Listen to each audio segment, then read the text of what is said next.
Well, good morning, everybody. It's a beautiful Tuesday morning out here. Hope everybody had a wonderful Labor Day's holiday, and we will get going because we're burning daylight. I got a late start this morning. I'm going to be doing more on this, learning about the Tavistock Institute and social engineering the masses. We'll have more of that coming out.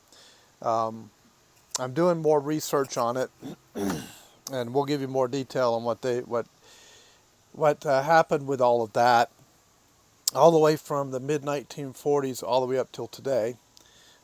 They've developed various means of psychological warfare to be used on actually nations. They were very successful with it against Germany in the mid 1940s and other European nations. Now they've turned the tables on us here in the United States, and they've been using it around the world, really. These principles of mass psychosis and so forth. But in the meantime, let's get to some interesting news. Now, there was an article I wanted to talk about that I had yesterday, but now I can't find it, on the IRS, and it was talking about them buying 40 caliber machine guns, over 5 million uh, bullets, or 5 million boxes of ammo. I don't know if it was boxes or individual rounds. 5 minute, I think it was over 5 million rounds of ammo. Uh, and when they were asked why they were buying all of these weapons, armored, vehicles, 40 caliber machine guns, and the handguns and the carbines and so forth, they said it was for administrative purposes. So I was joking around as we did the podcast yesterday with my buddy the Beef, who's in California, that I asked him if he did his own taxes. He said yeah, but he found that he gets audited a lot when he does his own taxes. I said, well, did you have a 40 caliber machine gun? He said no. I said, well, that's why you got audited, because you didn't have the right equipment for the administrative purposes of doing your taxes. I mean, come on, administrative purposes, really? I guess you have to. I guess you accountants out there, you CPAs, you better go get you a 40 caliber machine gun so you can balance the books, right? You got to have the right equipment to balance the books. I mean, it's just ridiculous what government says these days to get out of things. I mean, they're reaching for the stars when it comes to comments to try to gaslight the public and get out of things. It's just amazing. Uh, Explosive revelation. This is out of the Gateway Pundit. Fani Willis, the lady in Georgia that indicted Trump, linked to massive election fraud and money laundering RICO enterprise. Now is this in an official investigation? No, don't take it as an official investigation. Uh, this is written by Chris Gleason, and this is an investigative report, and it combines the Gateway Pundit with the Epoch Times and O'Keefe, the O'Keefe News Network. So, in a shocking turn of events, a bombshell investigation has uncovered jaw-dropping connections between Fani Willis and a sprawling web of election fraud and money laundering activities. Fani Willis's involvement will be sure to send shockwaves through the political landscape. The investigation, which spans across multiple states and multiple jurisdictions, has revealed a complex network of illicit operations aimed at undermining the very foundation of our constitutional republic and the rule of law. Sources close to the matter suggest that Willis was a massive beneficiary in the federal and Georgia RICO enterprises. It appears that she is currently playing a key role in orchestrating a systematic scheme to manipulate election outcomes, casting doubt on the integrity of the entire electoral process. In the lead up to the 2022 midterm elections, My team uncovered a massive money laundering network of campaign finance contributions being made via Act Blue. Remember that name, Act Blue. It's Act, A-C-T, Blue, B-L-U-E, and the A and the B are capitalized and the words are put together. One of the top beneficiaries of this money laundering RICO enterprise was none other than Georgia Senator Raphael Warnock. The Gateway Pundit was the first news organization to cover the massive money laundering network that financed the Raphael Warnock campaign. Oh, it gets better. Now, hang with me, folks, because this gets better. And if you like these videos, please like and subscribe to help the algorithms. I remember a day when human beings actually interacted with each other. We didn't have to deal with computers. All right. Anyway. Excuse my voice. As our investigation progressed, we expanded our efforts into... The gnats out here are horrible. All right. As our investigation progressed, we expanded our efforts into other states, such as Missouri, Maryland, Wisconsin, Arizona, and then into every single state. Working with the Epoch Times investigative journalist Stephen Kovac, we made a stunning find. Many of the top Act Blue contributors never made the individual contribution. Many of these not employed individual contributors were the victims of a highly sophisticated money laundering scheme. Oh, it gets better. The scheme was further exposed when I provided the data to James O'Keefe and his people at O'Keefe Media Group, who captured many unwitting money laundering smurfs in Maryland.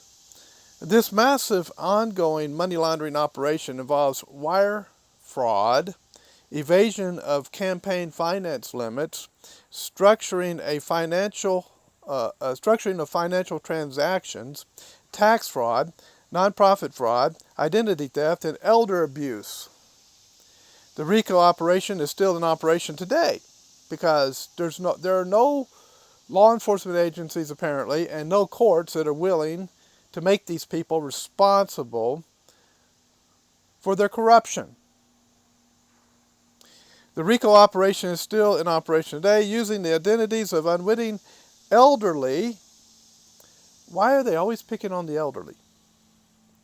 And by the way, I just watched a video in New York of some white guy, beating on an elderly black woman. He took her own cane away from her and started beating on her and yelling at her for, I don't know what he was yelling about. He could hardly make out the words. And nobody went in to help. Nobody. But we have a video of it. How about that?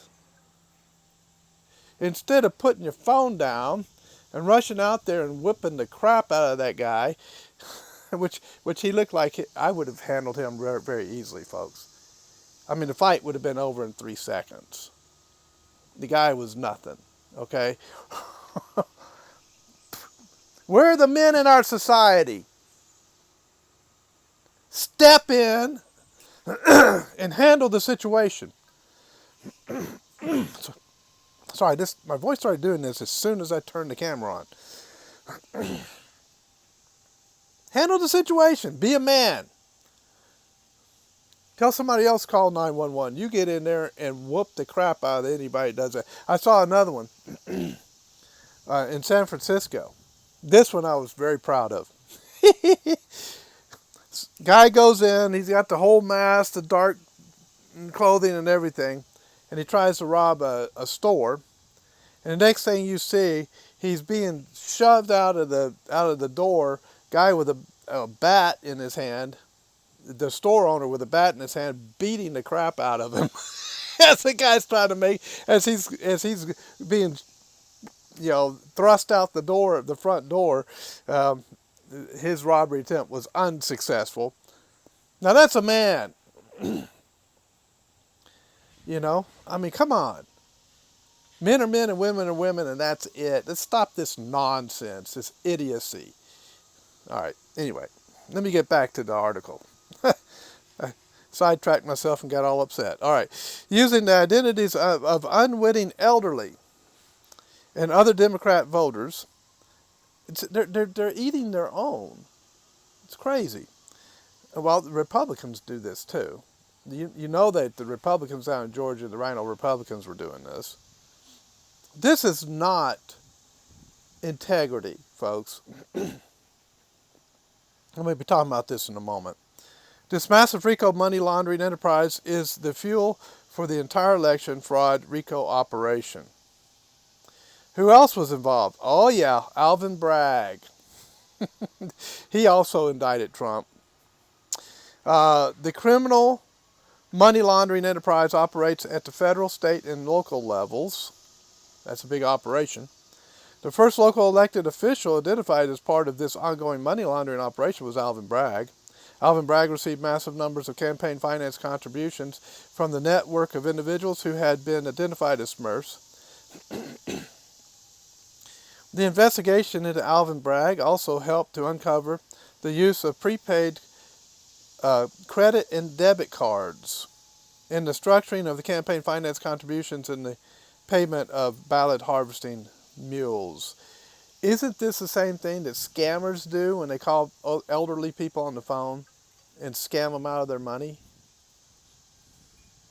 Does anyone find it interesting that Alvin Bragg charged Donald J. Trump criminally with a campaign finance violation while benefiting from a money laundering RICO enterprise? Oh yeah, they're going after him, folks. I told you, folks, that Haman was going to hang on his own gallows. Did I not say this? In the book of Esther in the Bible, Haman made the gallows for Mordecai, who saved the life's king, and the king found out about it and decided he wanted to, do something good to Mordecai. He wanted to honor him. That's what I was trying to think of, honor Mordecai. And, of course, Esther, the king, was involved in all this. Anyway, Haman was going after Mordecai because Mordecai wouldn't bow down to Haman. So he built gallows for Mordecai, and the king ended up hanging Haman on the gallows that he made for Mordecai. I told you these people are going to hang themselves because they're corrupt. And you can't be corrupt and play this game of trying to accuse someone else of being corrupt and get away with it. It's eventually going to come back and bite you, you know. Anyway, the systematic funneling of illicit campaign finance funds was also identified in the Wisconsin Supreme Court race of Janet Protasevich. I'm sure I butchered that name. The Janet for Justice, I love this, the Janet for Justice campaign. She's involved in RICO campaign violations, and her campaign's called the Janet for Justice campaign. How ironic. Took in massive amounts of money from individual contributors, in quotations, who were also identified as part of the nationwide Act Blue money laundering RICO enterprise. How much do you think it takes to buy a Wisconsin Supreme Court seat in 2023? Well, apparently $23.3 million. Over $23.3 million was raised mostly from leftist PACs funded largely through Soros, linked organizations, and the Act Blue money laundering enterprise. So nationwide Act Blue money mules and Smurfs made massive numbers of individual contributions to the PACs that largely financed the Janet for Justice campaign. Told you, folks, these people are corrupt as corrupt could be. And now they're being found out. I'm not going to read the whole article. It's just too long. But you get the gist of it. They went and they started finding these people that were named in the Act Blue and knocking on doors.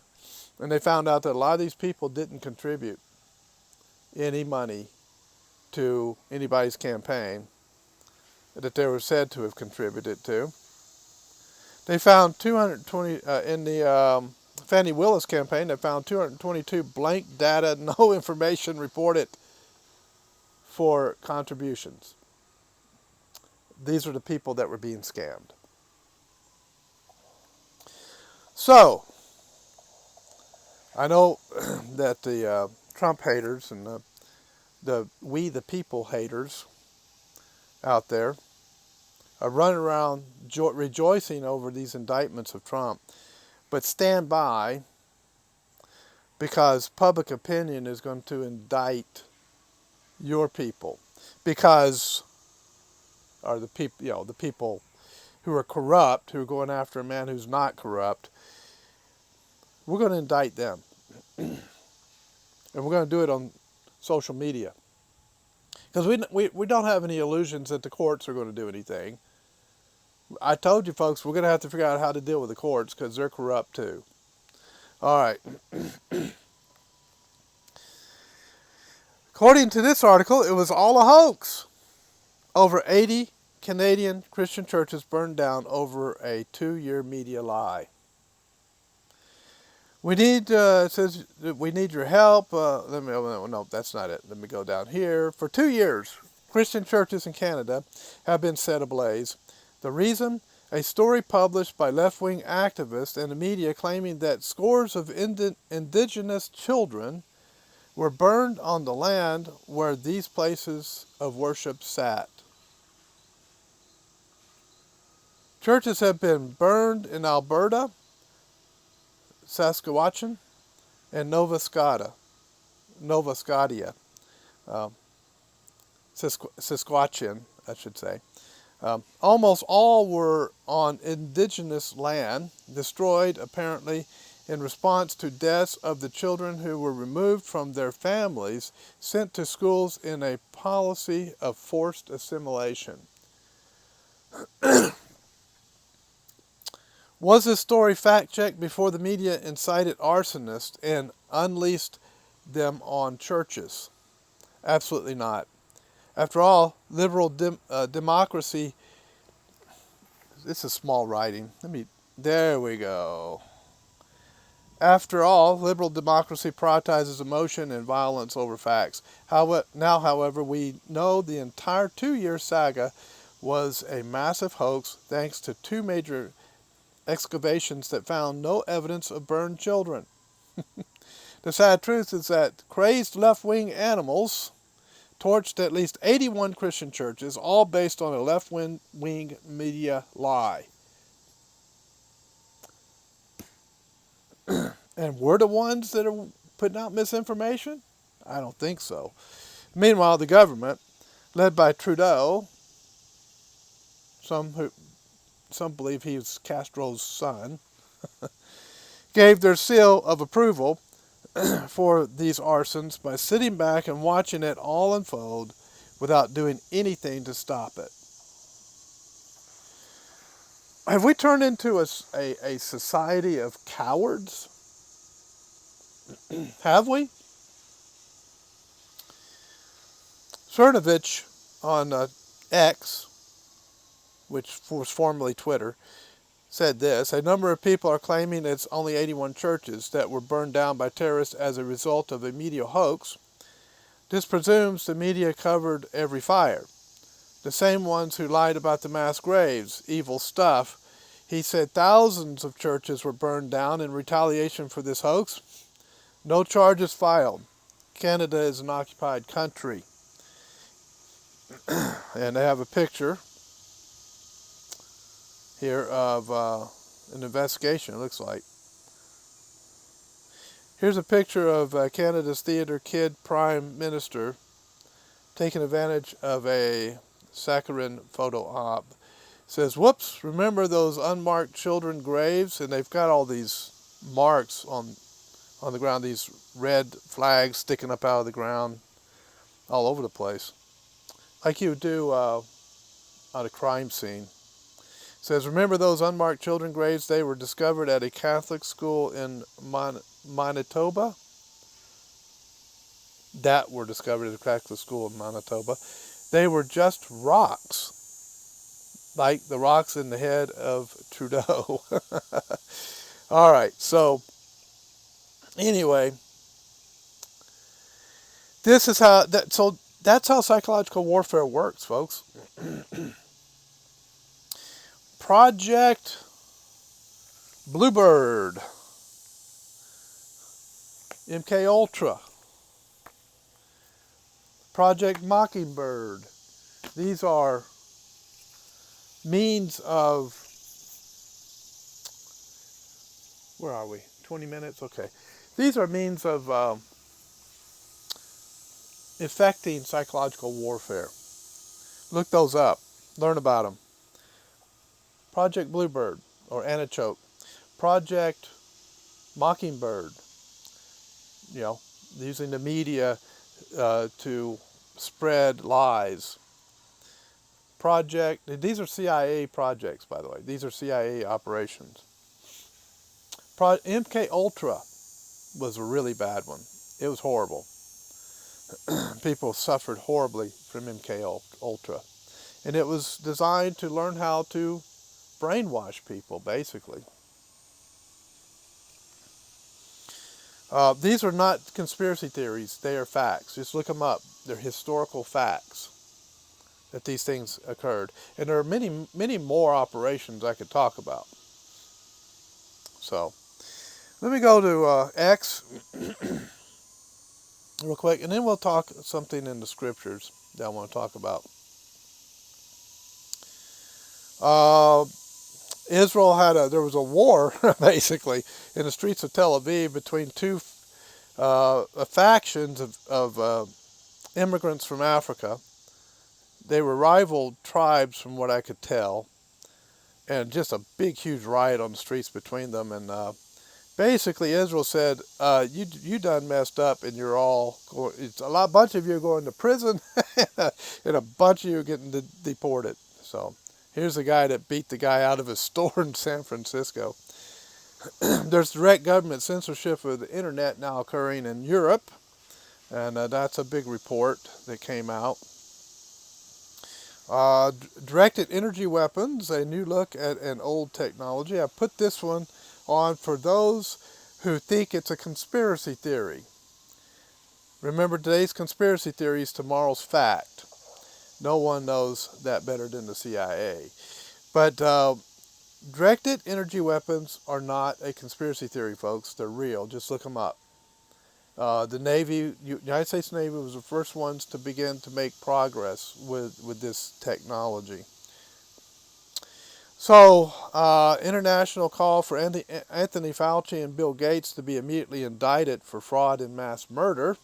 And this was out of Truth Justice. Let me play this. Hold on, let me play this. At the conclusion of the case, and after you have heard all the evidence, we are confident that you will recommend indictments against all 6 putative figurehead defendants: Christian Drosten of Germany, Anthony Fauci, the United States, Tedros of the World Health Organization, Bill Gates, BlackRock, and Pfizer. They are using our governments and the mainstream media, both of which they literally own, to convey their panic propaganda 24/7.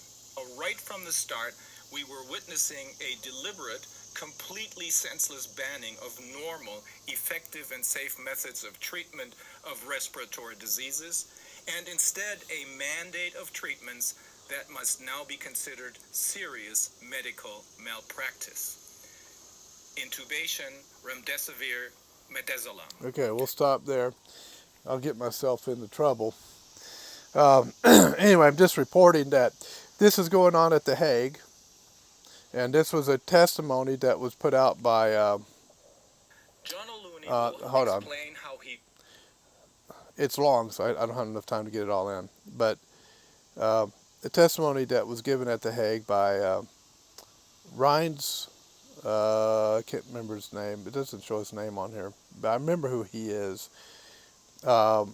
He's been investigating this for years now, since 2020. And Dr. Rainer Fulmich, criminal trial attorney in Germany and the U.S. And he's the one that's putting this information out. That's the testimony he was giving before The Hague. For the purpose of YouTube, I am not making any claims here. because you can't do that on YouTube. It's forbidden. Thought, thought, police, mind control, YouTube. Anyway, um, so you can't talk about that on YouTube. So I stopped the video. So anyway, didn't know what he was going to say. No, I did. But the point is that this is happening. There's a reversal occurring. There's a pushback that's occurring, and we're hitting a point in time where we're going to see this pushback happening. It seems that as we go into this next phase of 2.0, and they're already starting a push for masks and all of that in New York and California. And Trump came out and basically said, we're not going to do it. No, no mask and all of that. And so all the Trump supporters are going to be resisting these mandates. And so what you're going to see, if I have any indication from 2020, for the handful of people that resisted, as you have a massive number resisting, and of course you're talking about millions of people when it comes to Trump supporters, and it extends even beyond Trump supporters. If people are supporting John Kennedy in the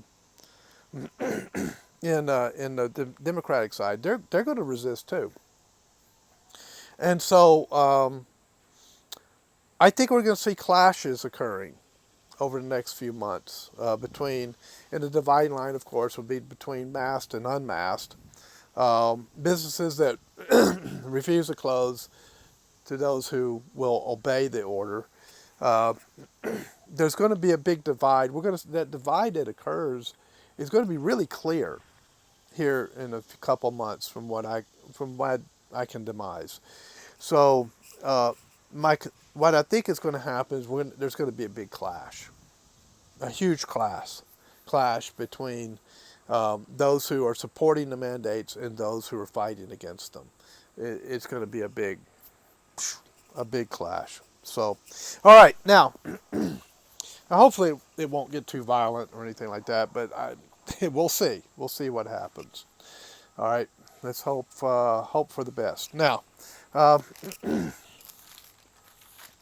Corinthians 10, real quick. Says, verse 31, whether therefore you eat or drink or whatever you do, do all to the glory of God. Give none offense neither to the Jews nor to the Gentiles nor to the church of God, even as I please all men in all things, not seeking mine own profit, but the profit of many, that they may be saved. Now, whatever you do, do all to the glory of God. That means everything you do during the day should be to the glory of God. Everything. Having breakfast, getting in your car and driving to work, doing your job at work, and it doesn't matter what that job is. And it doesn't matter if it's in government. Do it to the glory of God. When you come home and you spend time with your family, do it to the glory of God. Everything to the glory of God. Let me ask you a question. Are our schools doing everything to the glory of God? Or are they doing it to the glory of Darwin? Are they doing it to the glory of man? Is our government, whether it be local, state, county, or federal, are they doing everything to the glory of God according to the commandment that God gave us? Or are they doing it to the glory of Darwin? Darwinian social order? Or are they doing it to the glory of man? God says do everything to the glory of God. Now this was written to Christians in the early church telling Christians that they're to do all things to the glory of God. Are there Christians in government? If you are in government, are you doing everything to the glory of God? What's the difference between the glory of God and the glory of man? Well, it's really simple. You recognize that everything that you do, everything that you're capable of doing, your level of intelligence, all of this is given to you by God. And so anytime you are able to accomplish something, anytime you're able to perform a duty, give God the glory. If you're able to sit down and type on a computer, give God the glory for that, because he gave you the ability to sit down and type at a computer. He gave you a brain to help that your fingers could move, right? He gave you coherent, intelligent thought. God did that, okay? And you do it with your mouth verbally. Even if your workplace doesn't like it, even if government doesn't like it, even if the school doesn't like it, you verbally give God the glory. Period. That alone would stir up the world.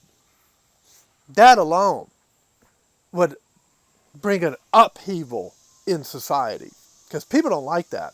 Because they want to push the glory of God into the doors of the church and shut and lock the doors. And apparently, if you're in Canada, burn the church down. They don't want the glory of God shining forth. And so they do everything they can. The unbelieving world does everything it can to suppress God's glory and to exalt the glory of man and exalt the glory of Darwin. It's our job as Christians to shine forth the glory of God. That's hard to do. That's an extremely, extremely hard thing to do, because as soon as you do it, you're going to get opposition. You're going to get criticism. You're going to be demonized by the world.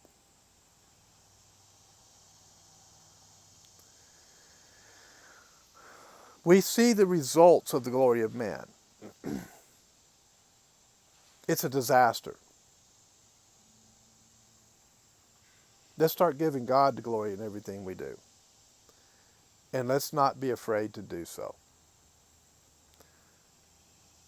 Everything we do is going to be judged one day by God Almighty. And saying, well, it was against the rules in my government offices, that's not going to be an excuse at the judgment seat of Christ. And that's not going to be an excuse at the great white throne judgment. There will be no excuses. When the rule violates God's law and promotes evil, that rule or law or mandate is to be resisted. We do not cooperate with evil. We do not promote evil. I don't care if it's the law. We do not cooperate with or promote evil. We shine forth the glory of God. All right, I'll have more tomorrow. Everybody have a wonderful day. I'll see you next time.